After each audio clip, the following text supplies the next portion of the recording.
नमस्ते, आदाब, सत श्री अकाल, जय भीम, जोहार। मेरा नाम है Prabhash Kumar. Welcome to Exide redefining education. हम लोग आगे हैं फिर से 4 साल के बाद, क्योंकि इस प्लेलिस्ट में जो लास्ट वीडियो आपने देखा होगा दैट विल बी 4 साल पहले का है। मैं हर प्लेलिस्ट में ये बताना जरूरी है क्योंकि अब हम लोग फिर से स्टार्ट किए हैं। सो ये वाला जो कोर्स है लीनियर अलजेब्रा का कोर्स है, पहले वाला जो कोर्स है ऑलरेडी कंप्लीट किया। अब फिर से हम इस कोर्स को स्टार्ट कर रहे हैं, रिज्यूम कर रहे हैं।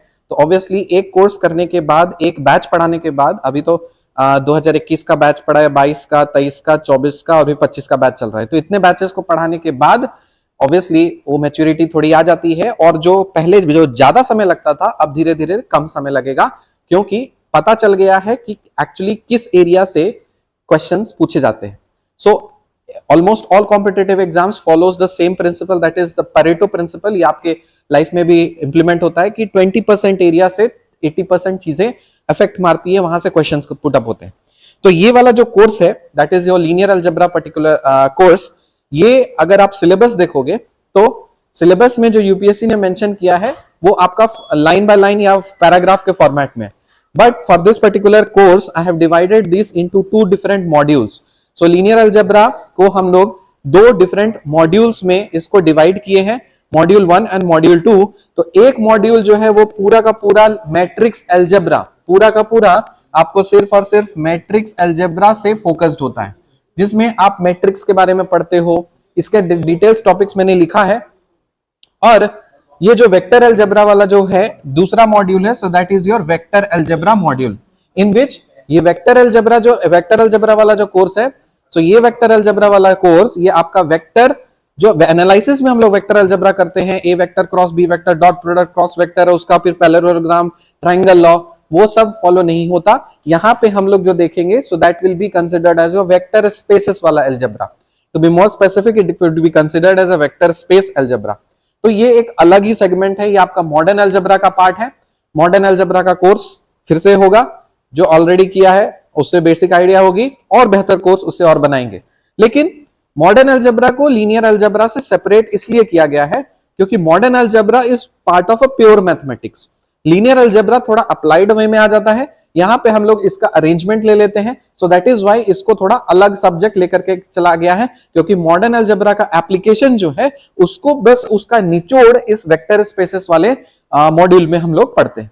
तो आपको क्लैरिटी आ गई होगी कि लीनियर अलजेब्रा 2 अलग अलग सेपरेट मॉड्यूल्स का कॉम्बो है। एक है आपका मैट्रिक्स अलजेब्रा जिसमें हम लोग मैट्रिक्स के बारे में पढ़ेंगे, दूसरा है वेक्टर स्पेस अलजेब्रा जिसमें हम लोग वेक्टर स्पेसेस के बारे में पढ़ेंगे। सिलेबस में इतना ही है, बहुत मजेदार कोर्स है, पूरी तरह से अच्छी तरह से आराम से इसको पढ़ते रहिए, आपको मजा भी आएगा और साथ ही साथ कॉन्फिडेंस भी बूस्ट होगा। अब हम लोग टॉपिक्स देख लेते हैं, वेक्टर स्पेस अलजेब्रा में क्या क्या टॉपिक्स आपके यूपीएससी के सिलेबस में मेंशन्ड है। पहला टॉपिक है आपका vector spaces over R and C, दूसरा है linear dependence and independence, then we have subspaces, फिर आपका बेसिस, फिर है आपका डायमेंशन, देन लीनियर ट्रांसफॉर्मेशंस और फिर रैंक एंड नलिटी। तो देखो वेक्टर स्पेस वाले अलजेब्रा में आपका vector spaces over R and C, ये आर क्या होता है, सी क्या होता है, जो अगर फ्रेशर है, एकदम बिगिनर है, आपको घबराने की जरूरत नहीं है, हम एकदम पूरा डिटेल बारीकी से चीजों को सीखेंगे, ठीक है। तो ये आर क्या होता है, सी क्या होता है, अब सीखेंगे। लीनियर डिपेंडेंस और इंडिपेंडेंस कब होता है, उसकी कंडीशन क्या होती है, सब स्पेसेस किसको बोलते हैं, बेसिस क्या होता है, डायमेंशन क्या होता है, लीनियर ट्रांसफॉर्मेशन कैसे करते हैं, रैंक और नलिटी कैसे निकालते हैं, ये क्या होता है। तो ये सब हम लोग वेक्टर स्पेसेस वाला मॉड्यूल में देखेंगे। ये जब मॉड्यूल कंप्लीट होगा फिर हम मैट्रिक्स अलजेब्रा में आएंगे, और इस मैट्रिक्स अलजेब्रा में आपको देखना है algebra of matrices, row and column reduction, echelon form, congruences and similarity, rank of a matrix, inverse of a matrix, solution of a system of a linear equations, eigen values and eigen vectors, characteristics polynomial, Cayley-Hamilton theorem, symmetric, skew symmetric, Hermitian, skew Hermitian, orthogonal and unitary matrices and their eigen values. So these are the things that we will study in matrix algebra वाला part.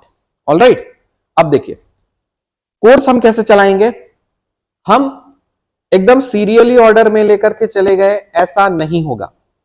क्यों? क्योंकि पढ़ाते पढ़ाते ऐसा experience हुआ है कि जैसे यहां पे आपको डिपेंडेंसी निकालनी होती है, फिर आपको ट्रांसफॉर्मेशन करना होता है या रैंक निकालना होता है, तो ये सब निकालने के लिए आपको मैट्रिक्स अलजेब्रा वाला थोड़ा कॉन्सेप्ट चाहिए होगा, in which you need to solve the system of linear equations. तो जहां पे जरूरत होगी वो हम कवर करेंगे, और जिस ऑर्डर में चीजों को पढ़ना जरूरी है उसी ऑर्डर में कोर्स को लेकर के चलेंगे। तो दिल थाम करके बैठो, कॉपी पेन उठा लो और कोर्स को स्टार्ट करो। मेरे से जब आप कोर्स कर रहे हो तो मेक श्योर आपको 3 चीजें करनी है, ये मैं रिमाइंड करा दे रहा हूं। पहला, आपको लेक्चर नोटबुक बनाना है। अगर आप जूम का कोर्स कर रहे हो तो उसके लिए भी सेम चीज है, आपको लेक्चर नोटबुक बनाना है। बेटर कि आप मोटा एक प्लेन नोटबुक अब बनाइए हर सब्जेक्ट के लिए सेपरेटली। लीनियर अलजेब्रा का कोर्स है तो लीनियर अलजेब्रा का लेक्चर नोटबुक होगा। दूसरा नोटबुक मोटा वाला वो आपका प्रॉब्लम का या क्वेश्चन बैंक का नोटबुक होगा। और तीसरा चीज जो करनी है, A4 शीट्स लेने हैं फॉर्मूला शीट्स बनाने के लिए। जैसे ही कोर्स मैं आपको दे रहा हूं, यूट्यूब पे हो चाहे जूम पे हो, उसी ऑर्डर में आपको फॉलो करना है। लेकिन आपको ध्यान रखना है कि अगर यूट्यूब फॉलो कर रहे हो तो रिलीजियसली आप यूट्यूब ही स्टिक करो, जूम फॉलो कर रहे हो तो रिलीजियसली आप जूम ही फिक्स करो, क्या बोलते हैं ना उसको, स्टिक करो। मिक्स मत करना, क्योंकि दोनों का नेचर अलग अलग है, दोनों का नेचर अलग अलग है, दोनों ही एग्जाम ओरिएंटेड है, नेचर अलग अलग है दोनों का। अगर आप मिक्स करोगे तो यू विल बी कंफ्यूज्ड कि इसमें ये ऐसा उसमें ऐसा, ऑर्डर समझ में नहीं आएगा। क्योंकि ऑफ कोर्स मेरे को तो अलग अलग फॉर्मेट में चीजों को रेडी करना है। यूट्यूब का ऑडियंस अलग है, जूम का ऑडियंस अलग है, तो उस हिसाब से मेरे को कोर्स डिजाइन करना है। अब देखिए, जो नोटबुक आपने प्रिपेयर किया है लेक्चर वाला नोटबुक, उसमें सीरियली जिस तरह से लेक्चर चल रहे हैं, लेक्चर 1 डेट, और फिर उस हिसाब से आप कॉन्सेप्ट और क्वेश्चंस लिखोगे और फॉलो करोगे। क्वेश्चन बैंक में आपको कब जाना है, जो लेक्चर में हम आपको क्वेश्चंस करा रहे हैं या फिर प्रैक्टिस सेशंस में जो आप क्वेश्चंस करते हो, तो वो क्वेश्चंस पहले रफ में आप खुद से सॉल्व कीजिए 2 बार 3 बार। जब आपको कॉन्फिडेंस हो जाए कि हाँ अब मेरे को कॉन्फिडेंस हो चुका है, क्वेश्चन अब सॉल्व हो रहे हैं मेरे से, तब क्वेश्चन बैंक में क्वेश्चन को रेड से लिखिए, फिर सॉल्यूशन उसका ब्लू या ब्लैक से कीजिए, सेपरेशन दीजिए, फ्रेश पेज पे जाइए और अच्छा सा प्रॉपर कलेक्शन रेडी कीजिए। फॉर्मूला शीट में कब प्रिपेयर करना है, जैसे कोई क्वेश्चन सॉल्व करने के टाइम में अगर आपको लगता है कि ये फॉर्मूला जरूरत पड़ रही है क्वेश्चन को सॉल्व करने के लिए और ये फॉर्मूला पहले नहीं जानते हो आप, तब वो फॉर्मूला को फॉर्मूला शीट में नोट करते चलेना। ये सब अगर आपको कर रहे हो और आपको थोड़ा सा कंफर्म करना है कि सर ऐसे ही करना है कि नहीं, तो व्हाट्सएप पे आप पिंग कर दीजिएगा 7847820335। इस नंबर पे पिंग करके मेरे को फोटो दिखा देना कि सर ऐसे प्रिपेयर कर रहा हूं, सही है गलत है। ऐसा ना हो अपने मन से ओवर स्मार्ट बनने लगना और समय भी बर्बाद हो जाए और आपका फायदा ना हो। तो always go in a right direction. तो चलिए अब कोर्स को स्टार्ट करते हैं। पहले हम लोग देख लेंगे, इसमें पहले we will cover the vector space algebra वाला पार्ट, मैट्रिक्स वाला बाद में करेंगे, बट मैट्रिक्स से कुछ कॉन्सेप्ट जरूरत पड़ेंगे बीच में, तो हम लोग उसको पिकअप कर लेंगे। अभी के लिए अभी हम लोग सीखेंगे वेक्टर स्पेसेस। सो हेडिंग लिखेंगे वेक्टर स्पेस। तो पहले सब्जेक्ट को फील करिए। First try to feel the subject and the essence of this particular subject. जब आपको वो फीलिंग आ जाएगी तब फिर आप प्योरली कन्वेंशनल तरह से जो कुछ भी लिखने है डेफिनेशन वो मैं देख देख के आपको लिखवाऊंगा और आपको लिखना है। पहले आप इस चीज को समझिए कि वेक्टर स्पेस होता क्या है। वेक्टर स्पेस में 2 टर्म है, एक है वेक्टर, दूसरा है स्पेस। तो वेक्टर की जब हम लोग बात करें तो वेक्टर वाला एनालिसिस वाला जो कोर्स आपने देखा होगा, नया कोर्स ही है, देख लेना जाकर के प्लेलिस्ट में 27 लेक्चर नंबर है। तो मैंने आपको बताया वेक्टर क्या है, एक क्वांटिटी है जिसके पास क्या होता है, मैग्नीट्यूड होता है, डायरेक्शन होता है, साथ ही साथ ये कुछ वेक्टर के लॉज को फॉलो करता है। तो यदि अगर ये 3 कंडीशंस सेटिस्फाई हो रहे हैं किसी भी क्वांटिटी में, so that quantity will be considered as your vector quantity.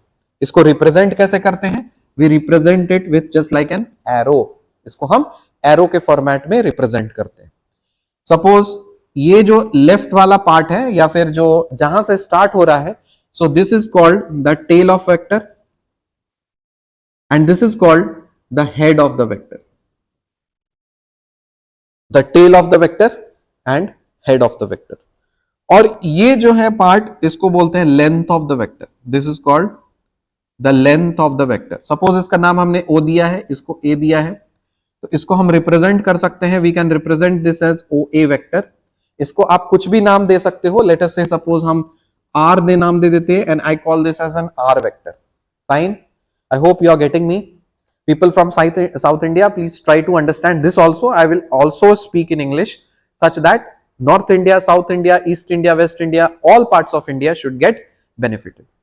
So OA vector is equal to R vector. OA vector का नाम हमने R vector दिया है. यदि अगर मेरे को इसका मैग्नीट्यूड निकालना है, if I am interested to find the magnitude for this particular vector, what do I need to do? मेरे को mod लगाना है. I need to apply the mod. So suppose if I apply the mod on this, so here R vector का mod, and here you know that this vector will get removed. The arrow, you need to remove it. So if you are removing this with arrow, removing arrow, so that becomes your magnitude. जब आप ये arrow remove कर देते हो तब ये आपका magnitude represent होता है.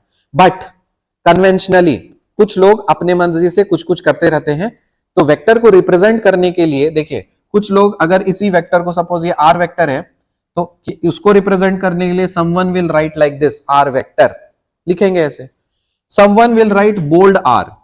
bold r means in textbooks you might have seen कि ये थोड़ा सा बोल्ड करके लिखा होता है. if you might have seen some standard textbooks, so they write some small letters or capital letters representing the vector as bold. so if they have written something like bold, so that also represents your vector. ये भी vector represent करता है. कुछ लोग इतने ज्यादा कोड़ी होते हैं कि ना तो एरो देने का मन होता है ना तो बोल्ड करने का मन होता है.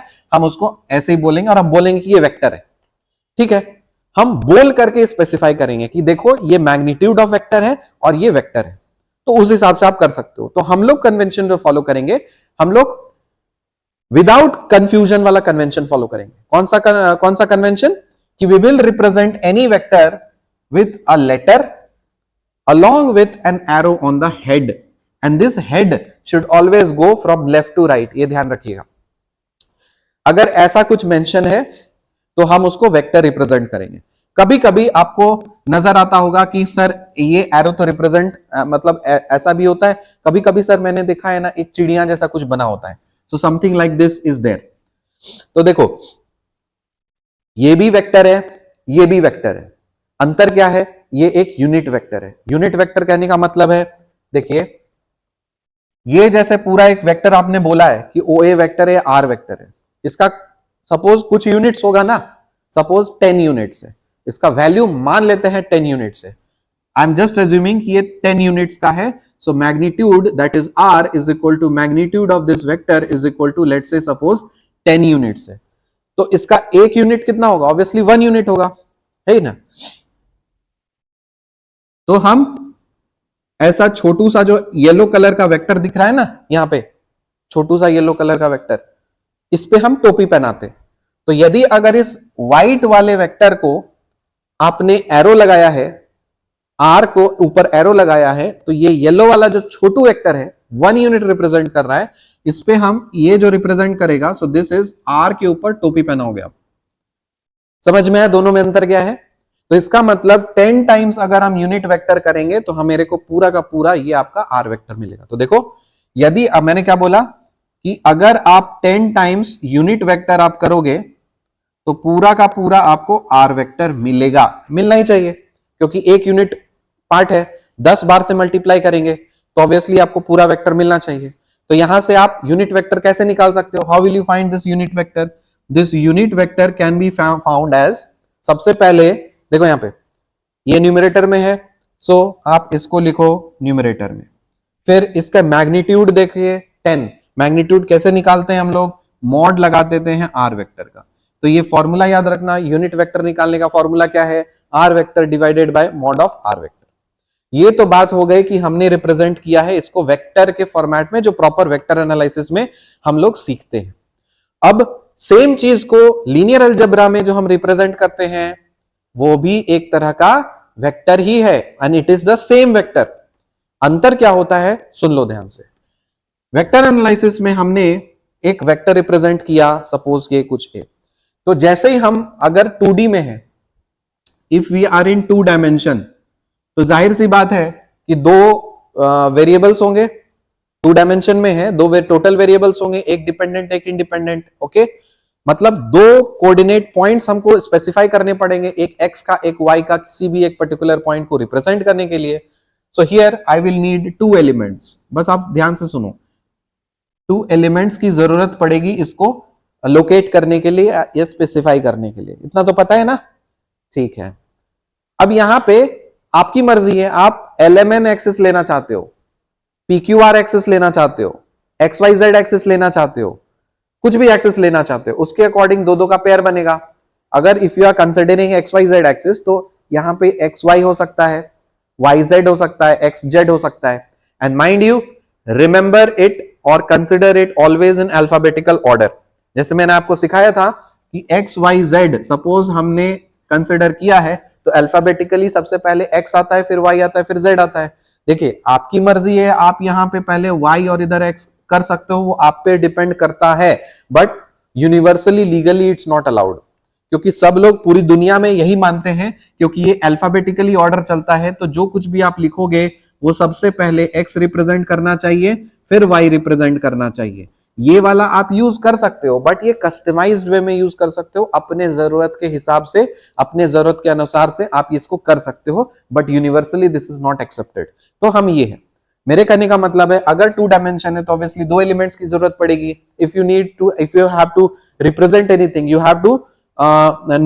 you will need two elements. So suppose if you are in 3 dimension, then you need 3 elements to specify any particular point. So let's say this, ये हमने something comma something कर दिया है, ठीक है।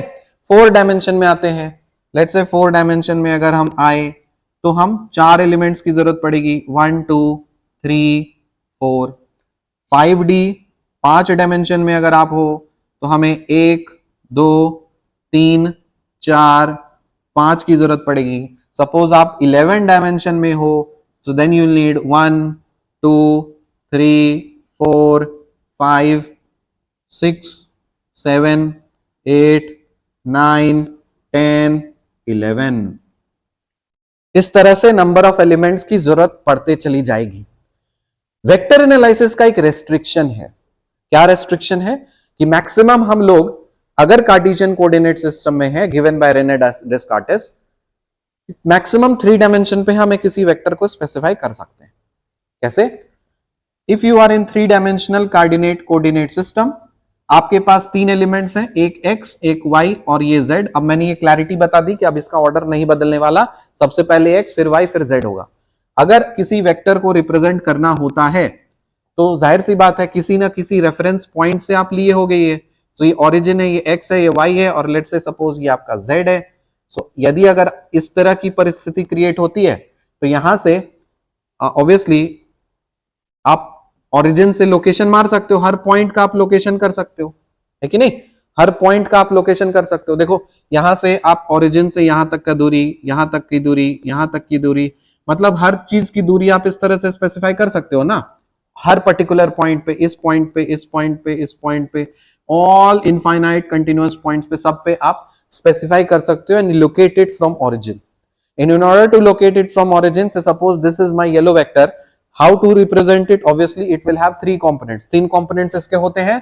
हम जानते हैं कि अगर किसी वेक्टर को सपोज ये मान लीजिए r वेक्टर है, तो r वेक्टर है तो ऑब्वियसली इसका कुछ x कंपोनेंट होगा, कुछ y कंपोनेंट होगा और कुछ z कंपोनेंट होगा। और जस्ट मैंने अब सिखाया कि अगर किसी वेक्टर को रिप्रेजेंट करना है तो उसको पास मैग्नीट्यूड और डायरेक्शन दोनों मल्टीप्लाइड होते हैं, मैग्नीट्यूड भी होता है, डायरेक्शन भी होता है। तो जाहिर सी बात है कि मैग्नीट्यूड मैंने लिखा और इसका डायरेक्शन क्या करूंगा, आई कैप मैं रिप्रेजेंट कर रहा हूं। अगर आप किसी कार्टेशियन कोऑर्डिनेट सिस्टम में हो, let's say this is x axis, this is y axis and this is z axis and this is your origin, ये अगर आपका ओरिजिन है, सो यूनिट वेक्टर बनाते हैं x एक्सिस के अलोंग जो यूनिट वेक्टर बनेगा। सो लेट्स से सपोज ये छोटू सा वेक्टर मैंने येलो वेक्टर बनाया है and this छोटू सा yellow vector is called your I cap. Then we have y axis के along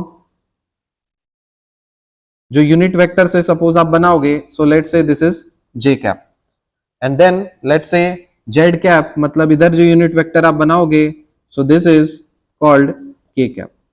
समझ में आया? I j k किसको बोलते हैं? So they are the unit vectors respectively in x direction, y direction, z direction. Now x y cap plus y के साथ कौन सा जाएगा? j, तो हम लिखेंगे j cap, और z के साथ क्या चला जाएगा? k, सो हम लिखेंगे यहाँ पे k cap. ठीक है, अब ये तो 3 डायमेंशन में हमने किया है. सपोज 4 डायमेंशन अगर आया तब क्या करेंगे? अल्फाबेट तो z पे खत्म हो जाता है, फिर क्या करेंगे? अपनी मर्जी से हम उठा सकते हैं. देखो उठाने का उठा सकते हैं. 4 डायमेंशनल अगर वेक्टर सपोज अगर आपको लिखना है तो हम लिख सकते हैं एक्स आई कैप प्लस वाई जे कैप प्लस जेड के कैप. एक और चाहिए आपको, तो हम मान लेते हैं, मान लीजिए सपोज p, और इसको हम o cap consider. 4th dimension का जो यूनिट वेक्टर है I am considering this as to be o cap, और 4th डायमेंशन का जो मैग्नीट्यूड है उसको I am considering that as p. लेकिन अगर देखो तो इसका डायग्राम एज सच कहीं मिलेगा नहीं. अब डायमेंशंस की तो लिमिटेशन है नहीं. You can go up to multiple dimensions, you can go up to 1000 dimensions as per your requirement and need. तो हम क्या सबका डायग्राम बनाते फिरेंगे क्या? प्रैक्टिकली ऐसा पॉसिबल है कि इस चीज को दिखाते रहो हमेशा 4 लाइन 5 लाइन ऐसे करके? नो. लेकिन जरूरत तो पड़ सकती है. तो इसी जरूरत को एड्रेस करने के लिए mathematicians what they did is they converted the representation of vectors in the form of braces. braces कहने का मतलब ये जो चीज मैंने लिखा है, से सपोज r वेक्टर को अगर मैं लिखता हूं एक्स आई कैप प्लस वाई जे कैप प्लस जेड के कैप. अभी तो सिर्फ फिलहाल वेक्टर एनालिसिस के हिसाब से I have represented like this. लेकिन यदि अगर सेम वेक्टर को मेरे को रिप्रेजेंट करना पड़ा लीनियर अलजेब्रा के फॉर्मेट में या वेक्टर स्पेस वाले अरेंजमेंट में, वहां पे मैं वेक्टर को कैसे शो करूंगा? I will simply show that this vector that is R vector is equal to, मैं यहां पे आई जे के कुछ नहीं लूंगा. यहां पे जो एलिमेंट्स के वैल्यूज हैं उसको मैं कॉमा करके लिख दूंगा. So here x comma y comma z. So मैं ऐसे लिख सकता हूं. आप ये स्मॉल ब्रैकेट भी लगा सकते हो, आप ये बिग ब्रैकेट भी लगा सकते हो, एक्स वाई और जेड. बट आप ये नहीं लगा सकते हो, एक्स वाई और जेड. मतलब ये पैरेंथेसिस बोलते हैं इसको, स्क्वायर ब्रैकेट ब्रिक ब्रैकेट बोलते हैं इसको, ब्रेसेस बोलते हैं. एनीवेज, तो ये सेकंड ब्रैकेट यूज नहीं कर सकते, बिकॉज अगर आपने ऐसे लिखा तो ये सेट रिप्रेजेंट कर देगा. और सेट का मतलब यही है कि अगर आप ऑर्डर चेंज करो तो फर्क नहीं पड़ेगा. वहां पे आप y x z लिख सकते हो तो बराबर है. This is also equal to this, क्योंकि सेट में नंबर ऑफ एलिमेंट से मैटर होता है. So here we have 3 elements x y z, here also we have 3 elements x y z. So set के लिए हिसाब से सही है, लेकिन वेक्टर के हिसाब से ये गलत है. You can not represent this in the form of vector. Vector अगर लिखना है तो या तो आप ये नोटेशन यूज करेंगे या तो ये नोटेशन को यूज करेंगे. इतना बात ध्यान रखना. इससे फायदा क्या मिला हमें? फायदा यह मिला कि हमें हर डायमेंशन के लिए यूनिट वेक्टर की स्पेसिफिकेशन की जरूरत नहीं पड़ रही है. देखो, when we are in 3-dimensional Cartesian coordinate system, for x axis the unit vector was I cap, for y axis the unit vector was j cap, for z axis the unit vector was k cap, है ना? लेकिन अगर 4th dimension हो तो हमें पता ही नहीं है. z के बाद तो z पे तो कैपिटल लेटर्स खत्म हो जाते हैं सारे, मतलब अल्फाबेट लेटर्स खत्म हो जाते हैं. क्या करेंगे आगे? कुछ तो कुछ मजबूरी में उठाना पड़ेगा. अब मान लो आपने O उठाया, मैं P उठा रहा हूं, कोई उधर Q उठा रहा है, कोई R उठा रहा है, ऐसे तो रैंडमनेस फैल जाएगी ना. तो उस एम्बिग्विटी को भगाने के लिए हमें नहीं चाहिए भैया किसी भी यूनिट वेक्टर नहीं चाहिए हमको किसी भी 4th डायमेंशन में या हाई डायमेंशन में. इसीलिए हम उसको बस इस फॉर्मेट में लिख देंगे. अगर सपोज 4 डायमेंशनल वेक्टर है, suppose if you have 4D vector, simply you will have 4 elements. Suppose 2 ले लो, -3 ले लो, 1/√3 ले लो, और यहाँ पे सपोज 3/7 ले लो. कुछ भी ले सकते हो ना. Number could be anything, rational हो, इरैशनल हो, ऑब्वियसली कुछ भी हो. अब बोलोगे सर हमेशा ऐसा ही हो सकता है क्या, कि हमेशा रियल नंबर ही हो सकते हैं? अरे नहीं बाबा, कॉम्प्लेक्स भी हो सकता है. हम कॉम्प्लेक्स, एक्चुअली ये देखो तो ये सारे ही कॉम्प्लेक्स नंबर हैं जिसमें इंफिनिटी वाला, सॉरी आयोटा वाला जो टर्म है वो 0 है. ये तो पता होगा आपको. फिर भी थोड़ा स्पेसिफाई करने के लिए, let's say suppose 2 + i, 2 - i, then 1/√3, फिर -1/4, यहाँ पे i दे देते हैं. तो लाइक दिस. तो यहाँ पे कितने एलिमेंट्स हो गए? 1 2 3 4. So this is also vector, but this is a complex vector. Why? Because iota term has been introduced here. तो समझ रहे हो, हम वेक्टर में कुछ भी लिख सकते हैं. देखो सपोज आपके पास एक 4 डायमेंशनल वेक्टर लिखना है और इस वेक्टर में आपकी मर्जी है क्या एलिमेंट्स उठाओगे। जिस स्पेस से आएंगे कि जहां से हम एलिमेंट्स को उठाते हैं उसको स्पेस बोलते हैं। लेकिन अभी वो स्पेस मतलब वेक्टर दिखता कैसे है वो थोड़ा देख लो। मेरी मर्जी है कि मैं वेक्टर ऐसा बनाऊं 4 स्ट्रॉन्ग सब्जेक्ट्स का, मैथमेटिक्स ऑप्शनल के 4 इंपॉर्टेंट स्ट्रॉन्ग सब्जेक्ट्स का और हाई स्कोरिंग सब्जेक्ट्स का। तो मैं यहां पे लिखूंगा कि एक मैंने लिख दिया linear algebra, vector analysis, complex analysis, फिर मैं लिख दे रहा हूं एनालिटिकल ज्योमेट्री। ये 4 सब्जेक्ट मैंने लिख दिए। तो ये वेक्टर भी बन गया। इस वेक्टर में जो एलिमेंट्स हैं वो सब वेक्टर के एलिमेंट्स कहलाएंगे। समझ में आ रहा है। And these elements have been picked up from where, from the space. कहीं घर होगा उसका। अब ये जो वेक्टर है इसका कहीं ना कहीं तो घर होगा ना, स्पेस होगा। समझ में आ रही है बात। तो उसको देखो, तो जरूरी नहीं कि किसी वेक्टर में हमारा नंबर ही रहे, लेटर्स हो सकते हैं, ठीक है, आप किसी का नाम लिख सकते हो। That is the beauty of mathematics. आप कुछ भी कर सकते हो, उसका एप्लीकेशन से आप कुछ भी कर सकते हो। समझ में आ रहा है। तो दैट इज वाई कि ये जो रेस्ट्रिक्शन और एम्बिग्विटी है उसको भगाने के लिए हम लोगों ने वेक्टर का नया रिप्रेजेंटेशन दिया, इस फॉर्मेट में या इस फॉर्मेट में। आई होप समझ में आ रहा होगा। ये वेक्टर किस तरह से वेक्टर एनालिसिस में हम लोग दिखाते हैं और वेक्टर स्पेस या लीनियर अलजेब्रा में किस तरह से वेक्टर हम लोग शो करते हैं। समझ में आ रहा है। एक और चीज, ये आपको दिख रहा है कि सारे के सारे नंबर्स जो हैं वो रियल नंबर्स हैं। तो जाहिर सी बात है ये रियल के खानदान से आया होगा। यहां पे कुछ कॉम्प्लेक्स दिख रहे हैं, कुछ रियल दिख रहे हैं, तो रियल भी एक तरह का कॉम्प्लेक्स का ही सबसेट है। तो ये जो वेक्टर के एलिमेंट्स हैं ये कॉम्प्लेक्स के खानदान से आए होंगे। ये यहां पे कोई भी नंबर नहीं दिख रहा है। Simply here we have got कि ओनली द लेटर्स और द सब्जेक्ट्स। सो हम बोल सकते हैं ये सब्जेक्ट्स के खानदान से आया होगा, है कि नहीं। तो जिसका खानदान उसकी वो बच्चा, उसकी वो प्रजाति, फिर है ना। अब मान लो आम का बगीचा है, अब आम के पेड़ में अमरूद तो नहीं उगेगा ना। आम का पेड़ है तो ऑब्वियसली आम के वेक्टर्स आएंगे। अंगूर का है गुच्छा तो अंगूर में तो सेब नहीं आएगा, अंगूर में अंगूर ही मिलेगा। समझ में आ रही है बात। सो दैट इज वाई जो फैमिली है उसको हम लोग स्पेस पढ़ते हैं, उसको हम लोग अगले लेक्चर में सीखेंगे। अभी मैंने फिलहाल आपको एक आइडिया दिया कि एक्चुअली इस पर्टिकुलर कोर्स में या लीनियर अलजेब्रा के वेक्टर वाले पार्ट में आपका वेक्टर दिखता कैसा है। समझ में आ रहा है। वेक्टर दिखता कैसा है। तो इसमें कुछ का कुछ आपको क्या है ना कि मतलब थोड़ी सी आपको मतलब सेट की नॉलेज की जरूरत पड़ेगी, वो सभी हम लोग देख लेंगे। ये मैंने एक्चुअली रिकॉर्ड किया था जानबूझ करके, क्योंकि आजकल फूहड़ गाने काफी ज्यादा से है ना मतलब वायरल हो रहे हैं और हम लोग उस पर ध्यान नहीं दे रहे हैं। और यदि अगर हम उस पर ध्यान नहीं देते हैं ना तो समाज ऑब्वियसली उस चीज को अडेप्ट कर लेता है एंड एवरीथिंग बिकम्स नॉर्मल।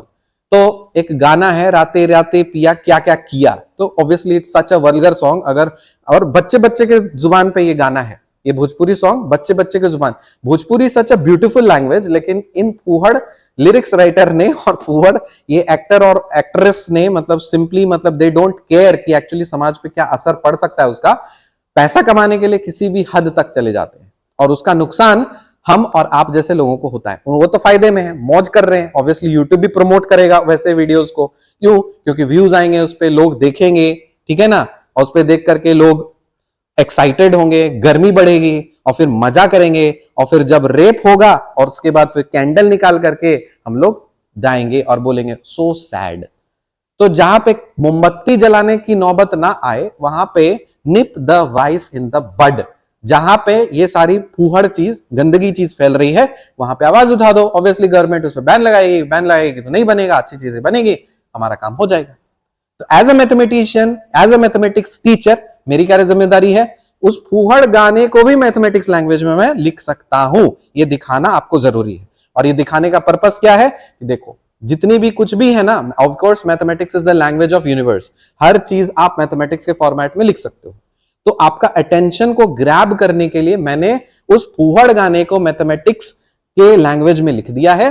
फैला दीजिए इस चीज को, शेयर कर दीजिए विथ अ मैसेज कि this type of vulgar and nonsense things are creating disturbance in the society and the country. तो चलिए उस फूहड़ गाने का मैथमेटिकल लैंग्वेज क्या है। कुछ कुछ टर्म्स है इसमें, घूंघटा उठाया, बेड पे सुलाया, दर्द दिया, रातें दिया बुता के, क्या क्या किया। अरे सिंपल सा बात है मेरे भाई, सेक्स किया, सिंपल सी बात है। डायरेक्टली उस चीज को क्या कर रहे हैं ना कि इस तरह से ग्लैमराइज करके दिखा रहे हैं कि मतलब बाप रे, मतलब पूरे पूरे एकदम मजा आ गया इस तरह से, बेड पे सुलाया, मतलब एक्शन इज बीइंग एक्सप्लेन्ड कि how the sex action is being performed. Sex को बताना है, that needs to be taught, वो भी एक एजुकेशन के फॉर्मेट में। क्योंकि अभी जो प्रेजेंट इंडिया में जो सेक्स की जानकारी मिलती है वो कैसे मिलती है, बच्चे लोग छुप छुप के पॉर्न देखेंगे, क्लास 8-9 के, अब तो को 4-5 के बच्चे देखते हैं, फिर वहां से उनको पता चलता है कि सेक्स करते कैसे हैं, और फिर वो गलत डायरेक्शन में जाते हैं। फिर अलग अलग चीज, आपने ओ माय गॉड मूवी तो देखी होगी कि अपने मन से कुछ कुछ एज्यूम कर लेना, बहुत सारी जानकारी नहीं होना, और डार्कनेस क्या बोलते हैं ना, जब जानकारी नहीं होती है ना तो ऑब्वियसली उस हिसाब से वो चीजें गलत में जाती है। तो दीज आर द थिंग्स, ये मैंने फंक्शन के फॉर्मेट में रिप्रेजेंट किया है over a time t. Obviously करने में तो समय लगेगा। अब यहां पे देखो, g of t is the, घूंघट को अंग्रेजी में बोला जाता है veil. So lifting the veil at time t, ये प्रोसेस है ना, घूंघट उठाया जा रहा है over a time t. At time t is equal to 0, घूंघट is down. At time t is, as time is t is increasing, घूंघट is going up, up, up, up, and like this. So lifting the wheel at particular time t. So g of t is the function. b of t क्या है, integration of g of t। Obviously घूंघट उठाया था, उसका integral process है, integrate करते करते उसका घूंघट उठाते उठाते बेड पे सुलाया। सो दिस इज जर्क, हम लोग जानते हैं धक्का देना, है ना। तो rate of change of position is called velocity, rate of change of velocity is called acceleration, rate of change of acceleration is called jerk। तो ये रहा आपका jerk। और ये जो लाइट वाला फंक्शन है, इसको मैंने एक्सपोनेंशियली लिखा है, क्यों, क्योंकि लाइट तो डिम करेंगे, करते करते करते करते मूड बनेगा फिर 0 पे जाएगा। सो दैट इज वाई ये एक्सपोनेंशियल फंक्शन है। फाइन। और k ऑफ t जो है, क्या क्या किया, अब उस अंधेरी रात में क्या क्या किया होगा, ऑब्वियसली जो सेक्स में होता है वही होगा। तो क्या क्या किया will be summation of all the actions, और summation of all the actions will be this. तो ये एक फंक्शन है, तो हम उसको मैथमेटिकल लैंग्वेज में भी लिख सकते हैं। बस एक इंपॉर्टेंट संदेश यही है कि इस तरह की बदतमीजी और बेहुदा चीजों को थोड़ा सा बॉयकॉट करें और लोगों तक फैलाएं बात कि yes, this is hampering the society so much. See you in the next lecture, till then bye, जय हिंद एंड टेक केयर।